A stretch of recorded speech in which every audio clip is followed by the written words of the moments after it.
La maison semblait incroyablement silencieuse après les funérailles. Chaque pièce était alourdie par les échos d'une vie qui s'était discrètement envolée. J'étais assise seule à la table à manger, les yeux fixés sur une tasse de café à moitié terminée. Une sensation de dérive, plus intense que jamais. J'aurais cru qu'une personne puisse le faire. Le chagrin s'accrochait à moi comme un brouillard humide et suffocant, épais et inflexible, juste au moment où je commençais à m'abandonner au silence, à la nuit qui menaçait de m'engloutir tout entière. Un léger coup fut frappé à la porte. Surprise et hésitante, je me levai et l'ouvris pour trouver mon meilleur ami de mon fils debout. Là, ses yeux contenaient quelque chose du chagrin. Oui, mais plus que ça, quelque chose de plus profond, de non exprimé à cet instant. Quelque chose en moi, un étrange tremblement, se déplaça et traversa ma poitrine. Jason, le compagnon d'enfance de mon fils, ne ressemblait plus du tout au garçon dont je me souvenais. Le maigrelet avait disparu, l'adolescent qui avait l'habitude de s'endormir au milieu d'une phrase pendant les jeux vidéo de fin de soirée. Le jeune homme devant moi se tenait debout, plus grand maintenant, plus large, son visage marqué par le temps et l'expérience sous la lumière du porche. Il paraissait plus âgé que son âge. Son expression était un peu sérieuse. Aucun de nous ne parla. L'air frais de la nuit nous enveloppait, épais de toutes les choses que nous ne savions pas dire. « Je suis désolé pour votre perte, dit-il enfin. » Sa voix était plus grave que dans mes souvenirs, mesurée, sincère. J'ai hoché la tête, incapable de répondre. Le chagrin. Il avait trop volé, mon mari, mon rire, ma place dans le monde, et maintenant, même ma voix. Jason a déplacé son poids. Il m'a tendu un petit récipient en plastique. Je t'ai apporté quelque chose, a-t-il dit, juste un ragoût maison, une modeste offrande, et pourtant, il a transpercé le barrage que je retenais. Mon souffle coupé, j'ai murmuré merci en m'écartant pour le laisser passer. Dans la maison, il semblait respirer sa présence, l'absorber comme la lumière du soleil après des semaines de pluie.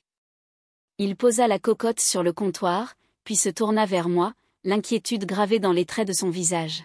« Comment vas-tu » demanda-t-il doucement, son regard inflexible, comme s'il voulait vraiment savoir. « Survivre, dis-je, un léger sourire friable aux lèvres. Et le mot se brisa comme du verre brisé. Jason marqua une pause, incertain. Puis, lentement, il tendit la main, non pas par obligation, ni par une petite tape de sympathie, mais par un contact ferme et rassurant qui me fit une secousse inattendue. J'ai pensé à m'éloigner, à me replier dans ma coquille, mais quelque chose en moi résistait. J'avais besoin de ça. J'avais besoin de me sentir humaine à nouveau. « Veux-tu que je reste un moment » demanda-t-il, presque timide, comme s'il n'était pas sûr de franchir une ligne invisible. Je regardais autour de moi le silence creux de la maison, les photos encadrées qui semblaient maintenant se moquer de moi avec un bonheur figé. Le silence se referma, plus lourd qu'avant. « Oui, dis-je trop vite. S'il te plaît. » Nous sommes allés au salon. Cet étrange mélange de réconfort et de tristesse. Jason s'est assis au bord du canapé, sa posture hésitante. Je me suis recroquevillée à l'autre bout, tirant une couverture sur mes genoux. Nous sommes restés assis un moment. Nous avons laissé le silence s'étendre. Seul le bourdonnement discret du réfrigérateur et les os qui grinçaient dans la vieille maison nous rappelaient que le temps s'écoulait encore. J'ai été surprise de constater à quel point il me semblait naturel de l'avoir là, comme s'il comblait le fossé entre tout ce que j'avais perdu et l'avenir incertain qui nous attendait. Nous avons commencé à parler de choses simples. D'abord son nouveau travail, le quartier, tout ce qui avait changé depuis qu'il est parti à l'université. Lentement, bien que la conversation s'approfondisse. Il m'a interrogé sur mon mari, ce qui me manquait le plus. C'était une question simple, mais elle a révélé quelque chose de brut en moi.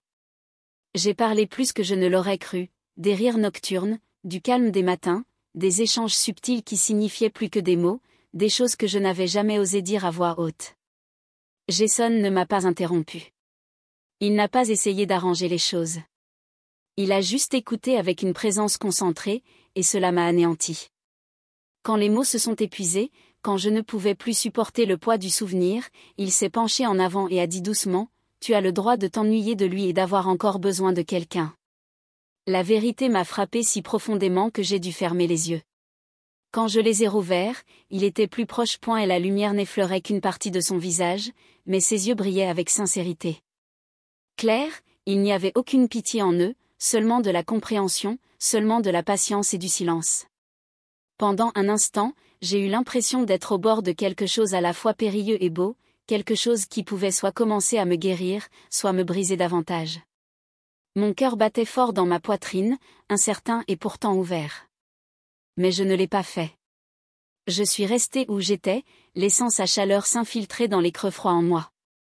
Son regard a soutenu le mien, prudent et patient, m'offrant toutes les chances de me retirer, chaque espace pour dire non, mais je n'ai pas bougé. Mon cœur battait plus fort que les mots. Sans réfléchir, j'ai tendu mes doigts, les enroulant légèrement autour des siens. Sa main était chaude et ferme, calleuse, contrastant avec ma vulnérabilité tremblante. En réponse, il a tourné sa paume vers le haut, entrelaçant ses doigts avec les miens. Un geste simple, mais si intime, qu'il ma gorge se serra d'émotion. J'avais oublié ce que c'était que d'être touché intentionnellement, non par devoir, mais par sollicitude. Jason s'est penché lentement, comblant le vide entre nous. Sa main s'est levée avec hésitation, avant de glisser délicatement une mèche de cheveux derrière mon oreille. Ses doigts ont à peine effleuré ma peau, mais ce contact m'a fait frissonner. Ma colonne vertébrale resta un instant immobile. Il me regarda simplement, son regard attendant avec émotion. « Tu es si belle », murmura-t-il d'une voix emplie de quelque chose proche de l'admiration. Personne ne m'avait dit ça depuis des années, pas avec une telle sincérité brute et spontanée. J'ai senti des larmes me brûler le fond des yeux, mais j'ai cligné des yeux pour les chasser. Au lieu de cela, je me suis penché dans sa main, le laissant prendre ma joue. Tout le reste, le chagrin, le silence, les interminables condoléances répétées s'étaient estompées. Il n'y avait que ça, que lui et moi, et cette douloureuse possibilité entre nous. Il s'est rapproché, et j'ai senti son souffle contre mes lèvres. Il y a eu une pause, une hésitation silencieuse, une dernière invitation à reculer, mais je ne voulais pas. J'ai réduit la distance, pressant doucement mes lèvres contre les siennes. Le baiser fut d'abord doux, hésitant, comme si nous avions tous les deux peur de perturber quelque chose de fragile. Mais quand je ne me suis pas éloigné, quand j'ai incliné la tête pour l'approfondir, il a répondu avec urgence, et mon cœur s'est emballé follement. Ses bras m'ont entouré, m'attirant contre lui, et pour la première fois depuis une éternité, je me suis senti vraiment tenue. Le baiser s'est intensifié, la faim et l'émotion tourbillonnant ensemble comme quelque chose dont nous avions tous deux été privés depuis longtemps. Mes mains ont glissé sur sa poitrine, sentant son poids solide sous mes doigts, m'enracinant d'une manière dont je n'avais pas réalisé que j'avais besoin. Il s'est légèrement reculé, juste assez pour croiser mon regard, cherchant une hésitation, mais tout ce qu'il trouvait, c'était un désir profond et douloureux de ressentir à nouveau. « Es-tu sûr ?» demanda-t-il d'une voix basse et rauque. J'ai hoché la tête, incapable de parler, et c'était tout ce dont il avait besoin. Il se leva, me tirant doucement sur mes pieds et me guidant vers l'escalier. Chaque marche était lourde d'impatience, chaque regard chargé d'une promesse muette. Quand nous sommes arrivés dans ma chambre, mes mains tremblaient, non pas de peur, mais d'un frisson vertigineux que je n'avais pas ressenti depuis des années. Jason était prudent, presque respectueux. Alors qu'il retirait le cardigan de mes épaules, ses doigts effleuraient ma peau, laissant une trace de chaleur sur leur passage. Il a embrassé le creux de ma gorge, la courbe de mon épaule, se déplaçant lentement, savourant. Je lui ai répondu de la même manière. Mes doigts glissaient dans ses cheveux, le long de la ligne puissante de son dos, sentant son corps bouger sous mon contact. Quand il m'a finalement allongé, c'était avec une douceur qui me serrait le cœur. Il est resté au-dessus de moi pendant une longue inspiration, son regard m'explorant, me dévorant comme s'il essayait de mémoriser chaque centimètre. « Tu es incroyable », a-t-il dit, et sa façon de le dire a fait revivre quelque chose en moi. Il a murmuré ces mots, et l'émerveillement dans sa voix m'a fait y croire aussi. Si seulement pour la nuit, le reste de nos vêtements glissait lentement, délibérément, chaque morceau tombant comme la perte d'une ancienne vieille douleur. Quand il me touchait, ce n'était pas avec l'urgence maladroite de la jeunesse, mais avec une préoccupation révérencieuse et douloureuse, comme s'il me mémorisait morceau par morceau, aucune partie de moi n'était laissée sans être vue, intacte ou mal aimée. Chaque baiser, chaque caresse, chaque mot murmuré était un baume sur les blessures que j'avais longtemps cachées. Le lien entre nous était électrique. Oui, mais c'était l'intimité émotionnelle qui m'avait détruite, la façon dont il me regardait dans les yeux sans jamais détourner le regard, la façon dont il me faisait me sentir non brisée, non rafistolée, mais chérie. Nos corps bougeaient dans un rythme plus vieux que la mémoire, une lente danse sensuelle qui menait à quelque chose d'inévitable. Quand j'ai crié son nom, ce n'était pas seulement la libération, j'ai ressenti que c'était une renaissance. C'était la reconquête d'une part de moi-même que je pensais m'être perdue. Après cela, nous sommes restés allongés l'un dans l'autre, emmêlés l'un dans l'autre. Notre souffle s'apaisa lentement. La pièce était enveloppée d'une douce lueur dorée. Silence. Les doigts de Jason traçaient paresseusement des motifs semblables à des plumes le long de mon bras, comme s'il avait peur de lâcher prise. J'ai posé ma tête sur sa poitrine, écoutant le battement régulier de son cœur sous mon oreille. Pour une fois, le poids de la solitude ne pesait plus sur moi. Je me sentais au chaud, enraciné. Il m'a embrassé sur le sommet de la tête et a murmuré « Tu n'es plus seul ». J'ai fermé les yeux et laissé la vérité de ces mots s'imprégner. En une seule nuit, Jason m'a rappelé que l'amour prend de nombreuses formes, et que la guérison, même si elle est complexe et incertaine, est toujours possible. J'avais pleuré si longtemps ce qui était perdu, que j'avais oublié d'espérer ce que je pouvais retrouver. Enveloppé dans ses bras, je me suis enfin autorisée à croire que la vie pouvait encore receler une beauté inattendue, même après tant de chagrin. Et peut-être que j'étais prête à la retrouver. La lumière du matin traversa la pièce, projetant une douce lueur sur les draps emmêlés et la chaleur déclinante de la nuit. Avant que je ne m'éveille, m'attendant à peine à me réveiller seule, me préparant au vide familier. Mais Jason était toujours là. Son bras protecteur me couvrait, son souffle régulier et chaud contre mes cheveux. Pendant un instant, je me suis laissé exister dans cet espace, dans la sécurité tranquille de son étreinte, sans questionner, sans douter, juste ressentir. Mais même si mon corps se détendait, mon esprit commençait à démêler la réalité comme il insistait toujours pour l'être. Reconnaître que j'étais plus âgée, portée par une histoire qu'il ne pouvait pas comprendre. Ce que nous avions partagé la nuit dernière avait été magnifique, presque sacré. Mais pouvait-il survivre à la lumière du jour ? Pouvait-il survivre au-delà du cocon fragile dans lequel nous nous étions tissés ? La peur noire s'insinua, remplissant les fissures de froid. Le doute s'éveilla. Jason sentit un mouvement en moi. Ses doigts effleurèrent doucement mon bras. « Un sou pour tes pensées », murmura-t-il d'une voix encore lourde de sommeil. Je souris tristement en traçant des motifs sur sa poitrine. Comment pouvais-je lui dire que j'étais terrifiée, que peu importe sa douceur, une partie de moi croyait que c'était temporaire, une belle illusion que la lumière du soleil allait briser. Je réfléchissais juste, dis-je avec précaution. La nuit dernière était trop belle pour être réelle. Jason leva le menton, me forçant à le regarder dans les yeux. Il n'y avait aucune hésitation, aucun regret, seulement une inébranlabilité. C'était réel, dit-il à chaque seconde. Pourtant, les doutes me regardaient. Que penseraient les gens s'ils savaient ? Me verrait-il aussi désespérée que pathétique, juste une femme en quête de chaleur dans sa solitude ? Jason se réveillerait-il un jour à mes côtés et réaliserait-il qu'il méritait quelqu'un de plus jeune et de plus simple ? J'ai tiré la couverture et me serrai contre moi comme si je pouvais protéger mon cœur. Sentant le changement, Jason s'appuya sur un coude et sourit doucement. « Tu réfléchis trop, dit-il doucement. Tu fais ça quand tu as peur. » J'ai cligné des yeux, surprise par la facilité avec laquelle il m'a déchiffré. J'ai peut-être peur, ai-je admis. Et tu es jeune, tu as toute la vie devant toi. Je ne veux pas être quelqu'un que tu regrettes. Son visage s'est adouci lorsqu'il a pris ma joue dans ses mains. Son pouce a essuyé une larme que je n'avais pas remarquée.